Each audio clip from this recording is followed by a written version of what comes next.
Cody, Joe from the Sportsman. So many people from the UK here. That's amazing. We're out now. Lots of fun. Yeah, that's great. Yeah. So you touched on it a little bit, but how would you describe the return last night from when you were stood your own way to come up through the stage? Like, what was going through your mind, and when you got the reaction from the crowd when you were out there, and then when getting backstage as well after the match? I feel like I try to be like sorry for saying like, I try to be a master of faces.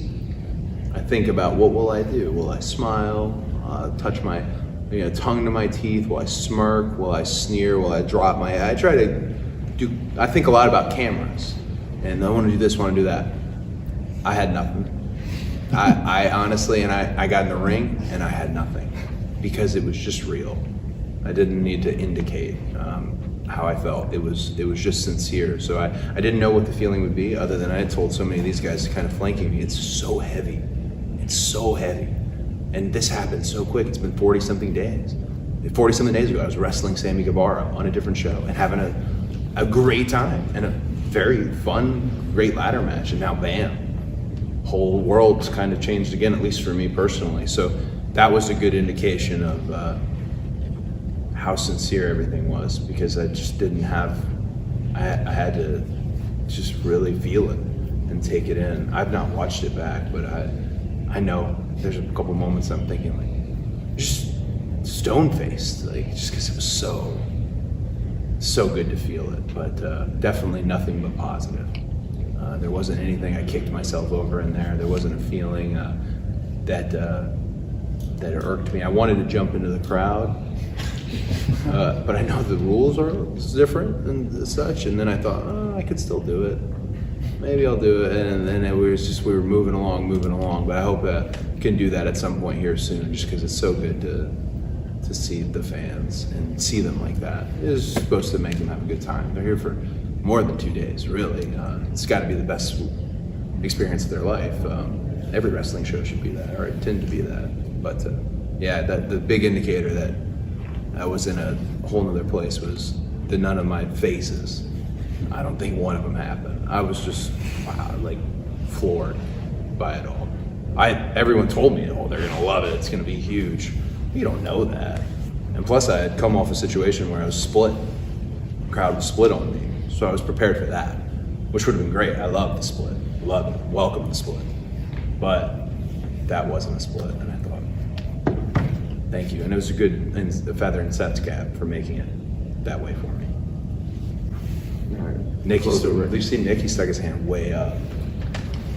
Then we'll do 2 more. Look how high he was. But I already picked Rick first. Got it. Ricky Chino, SB Nation. Nice to finally meet you in person, Cody. Nice Thank to you for meet you. doing this.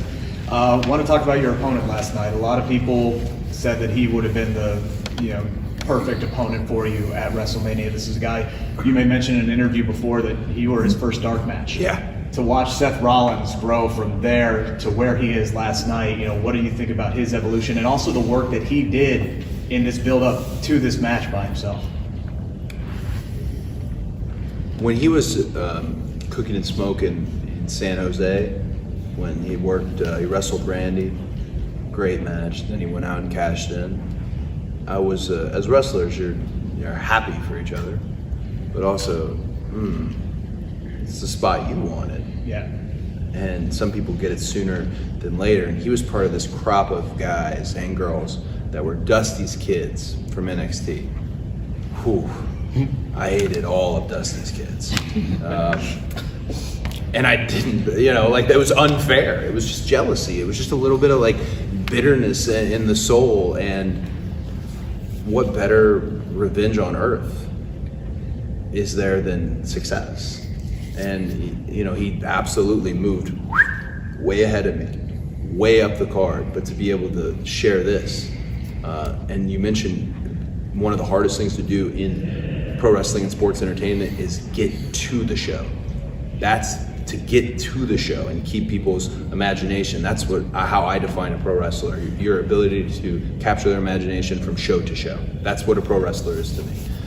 And he did such a marvelous job to get there, and then to be able to take him, by surprise within the confines of the show itself.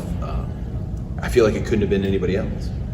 I feel like Kalamazoo, Michigan, he walked out, introduced himself to the crowd, Intercontinental title, whatever it may be. Dayton, Ohio, I'll never forget, he had come off of Ring of Honor, and I wasn't being a dick or anything, but I asked him, I said, you think they're gonna announce you from Dayton? Because we do that for the dark matches, you know, from Dayton, Ohio, Tyler Black, and he goes, probably not, they'll know me though.